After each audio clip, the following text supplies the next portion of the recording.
Je vais la personne à Christine, au début, on a Christine, à Okakate. Malgré dit, Badia tapé, qui ici, mais vient Jora, Alinko Okate. Tout à l'heure, vidéo.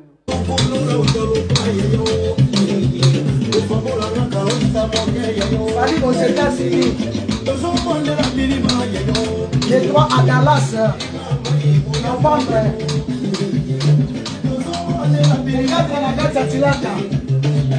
C'est Kochi, États-Unis. Venez le poisson États-Unis.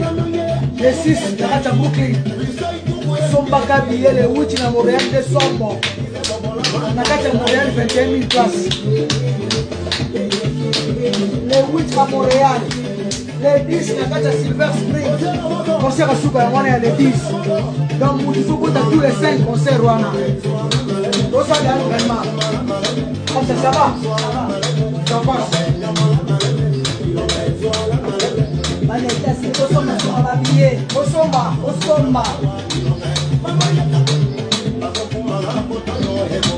Voilà, merci beaucoup, Tonton Bravo. Merci pour la vidéo, Anna. La base est aussi pour la vidéo, Anna. Si vous êtes un vrai fan,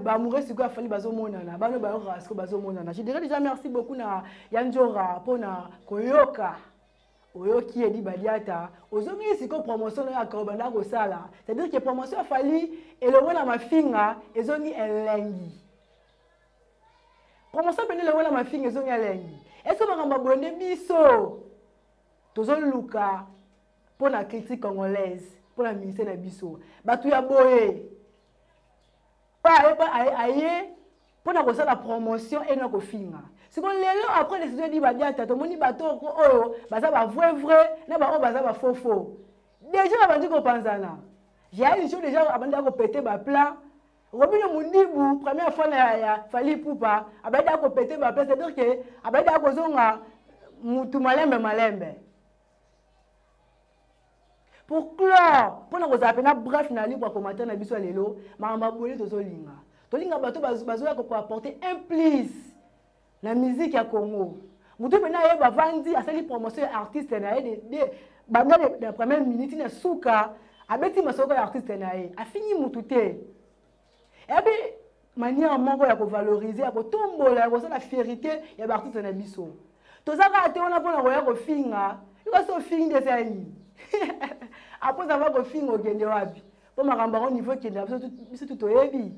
Azala kia akomi awa. Siko cette fois-ci tous on lutter contre Bati Valère. Mututu ayaka pour na kofinga, pour sa vie, ayaka pour na kofinga, pour appeler visa. Bon abiso eza pour ça bata bongo te. Ba lora ba kisinjora. Ba fait Christine. Malgré qu'il o yaza, abi non, il faut son endroit chemin. C'est une promotion bien. Avec ta mentionné aux États-Unis. A cracher mututu. Aina ba stratégie mususu. C'est comme ça que les gens na la musique na biso lelo ya Congo. Et non ko finga na mutu pour ça la promotion bien, faut ka finga mutu, faut ka ba besoin ça n'a pas de sens. Merci beaucoup Yadi Badiata, merci pour la décision. Voilà peut-être CP Liboende Zalara. Boene Penezaka directeur en marketing, boe bande Zalara, faut que télé la Bati Valère, ba apporter le roman côté à mission na biso. Voilà, mettez vos commentaires en libre commentaire sur vos CP na Njora. Voilà, mettez vos commentaires wana et ça va bien. Je suis arrivé à la fin, je dis toujours un grand merci, bravo. Voilà, tonton bravo, comme toujours. Et puis un grand merci à vous abonner, vous liker, vous commenter, vous partager, vous on a biso. Vous avez toujours branché dans Koba Please, connecté plutôt dans Koba Please, mais on va bien. Et quoi, restez connectés.